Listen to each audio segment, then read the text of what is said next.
আমি আজকে ভারতবর্ষের রাষ্ট্রপতির কাছে সাক্ষাৎ চেয়েছিলাম, এর আগে আপনাদের বলেছি। সেই মোতাবেক আজ গেছিলাম এবং রাষ্ট্রপতির সাথে দেখাও করেছি। সাধারণত রাষ্ট্রপতি ভবনে আজকাল এরকম বিধিনিষেধ তৈরি হয়েছে যে ডেপুটেশন অর্থাৎ কোনো সেটাও হাতে হাতে দেওয়ার ব্যাপারে অনেক রকমের রেস্ট্রিকশন তৈরি হয়েছে, যেটা আগে কখনো আমার অভিজ্ঞতা হয়নি।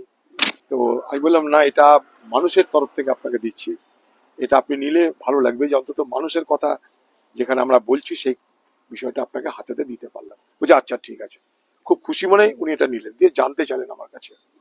আমি তখন বললাম যে সারা দেশ জুড়ে পশ্চিমবঙ্গ থেকে যারা মানুষ রুটি রুজি করতে বাইরে রাজ্যে যায়, তাদের উপর একটা অদ্ভুত ধরনের অত্যাচার হচ্ছে, তাদের সঙ্গে অদ্ভুত ধরনের একটা অন্যায় করা হচ্ছে, অবিচার করা হচ্ছে, পক্ষপাতিত্ব করা হচ্ছে। তার কারণ সেই সমস্ত রাজ্যের প্রশাসনিক ব্যর্থতা এবং সে সমস্ত রাজ্যের যারা শাসক তাদের মানসিক ক্ষুদ্রতা। এবং আমি বলেছি যে দুর্ভাগ্যবশত এই ভারতবর্ষ জুড়ে যখন উন্নয়নের কথা বলা হয়, তখন যারা পরিযায়ী শ্রমিক, এই উন্নয়নের যারা একটা স্তম্ভ, তাদের সঙ্গে কিন্তু অন্যায়টা করা। আজকে আমি নিজে বললাম যে আমি নিজে পানিপথ গেছিলাম হরিয়ানা, সেখানকার শিল্পপতি তারা বলছে আমাদের মজদুর দরকার, মজদুর বলছে আমাদের শিল্প দরকার। এই যখন একটা বাতাবরণ, তখন পাহেলগামের ঘটনার পর সরকার রাজ্যগুলোকে কি নির্দেশ দিয়েছে জানি না, এই ধরনের বাতাবরণের সম্মুখীন হতে হচ্ছে।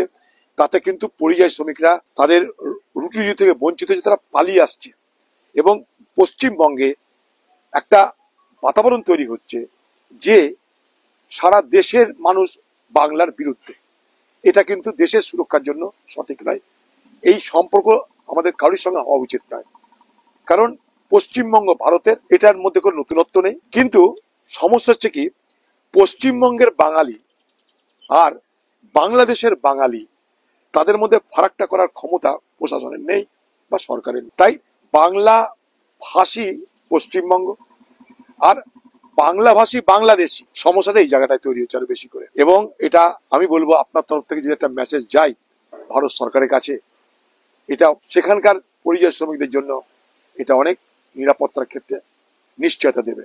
তা আমি হাতে হাতে তাকে দিয়েছি। এখানে আপনাদেরকেও একটা করে কপি আমি দিয়ে দেবো, আপনারা দেখে নেবেন। আমার বক্তব্যটা এইটাই, যে বক্তব্যটা বলছি সেইটাই ওনার কাছে তুলে ধরেছি। কারণটা কি, আমার একটা জিনিস মনে হয়েছে যে শুধু পশ্চিমবঙ্গে বসে বসে আমি চিৎকার করলে তো হবে না। পশ্চিমবঙ্গে বসে হুক্কা হুয়া করবো, ক্যা হুয়া, হুক্কা হুয়া, বাঙালিকে ক্যা হুক্কা হুয়া, এটা করে তো আমার সমাধান হবে না। সমাধানের রাস্তা খুঁজতে গেলে আমাকে যেতে হবে সেই জায়গায় যেখানে গেলে এই রাস্তা আমরা খুঁজে পাবো। এটা কিন্তু হঠাৎ করে একদিনের সমস্যা সমাধানের বিষয় নয়, এটা একটা স্থায়ী বন্দোবস্ত হওয়া দরকার। পশ্চিমবঙ্গে থেকে যারা পরিযায়ী বাড়ি যায়, তার জন্য স্থায়ী বন্দোবস্ত হওয়া দরকার। সেই স্থায়ী বন্দোবস্ত করার জন্য কিন্তু সরকারকে ভাবতে হবে। কারণ আবার বলছি, আমি তাকে বুঝেছি যে উভয়কে দরকার। পশ্চিমবঙ্গ থেকে যারা পরিযায়ী বাইরে যাচ্ছে, তারা যেমন রুটি রুজির জন্য যাচ্ছে, কারণ পশ্চিমবঙ্গে তাদের কাজ নাই, কাজ থাকলেও তাদের বেতন এত কম, ওয়েজ এত কম, তার কয়েক গুণ বেশি ওয়েজ অর্থাৎ রোজগার তারা বাইরের রাজ্যে পাচ্ছে। মনে করুন পশ্চিমবঙ্গে যদি গোটা দিন কাজ করে, তার একটা শ্রমিক 250-300 খুব জোর। কিন্তু যদি আপনি কেরলে চলে যান, 900, 1200, 1500। তো স্বাভাবিকভাবেই শুধুমাত্র রুটি রুজির জন্য না, রুটি রুজির পাশাপাশি রোজগারের তারতম্য আছে, ব্যাপারটা বুঝতে হবে। শুধুমাত্র রোজগার নেই তার জন্য চলে যাচ্ছে তা নয়, বাংলা ছেড়ে চলে যাচ্ছে। কারণ বাংলায় রোজগার করতে গেলে যে পরিমাণ বরাদ্দ আছে, রোজগার ওয়েজ যেটাকে বলে, সেই ওয়েজে পোষায় না। 250-300 টাকার বেশি ওখানে মজুরি নেই। এই মজুরির ফারাক, এটা একটা বড় কারণ। তাই শুধুমাত্র রোজগার নয়, রোজগারের সঙ্গে সঙ্গে মজুরি, এই দুটো বিষয়কে সামনে রেখে কিন্তু বাংলা থেকে বিশাল পরিমাণে মানুষের বাইরে চলে যাচ্ছে। তার জন্য তারা ফিরে গেলেও আবার তারা ঘুরে আসছে নিরুপায় হয়ে, কারণ তাদের রোজগারটা কি করে হবে। তাই আবার বলছি, আমি শুধু রোজগার নয়, রোজগারের সঙ্গে মজুরি, এই দুটোকে কিন্তু যোগ করতে হবে। এবং তার সঙ্গে সঙ্গে বাইরের রাজ্যে তাদের কাজকর্ম করার স্বাধীনতা, নিশ্চয়তা, নিরাপত্তা, সেটা করতে গেলে পশ্চিমবঙ্গ সরকারকে আমি বলবো যে আপনারা দেরি না করে ভারত সরকারের যে সমস্ত দপ্তর আছে, গৃহ মন্ত্রণালয় আছে, প্রধানমন্ত্রী আছে, যেখানে যেখানে দরকার, পশ্চিমবঙ্গের মুখ্যমন্ত্রীর তরফ থেকে ভারতবর্ষের প্রত্যেকটা রাজ্যের মুখ্যমন্ত্রীকে একটা করে দাবি করা। পশ্চিমবঙ্গ সরকারের যে রাজ্যপাল, সেই রাজ্যপালকে বলবো তারাও যেন প্রত্যেকটা রাজ্যের রাজ্যপালকে একটা করে বিষয়টাকে অবগত করে।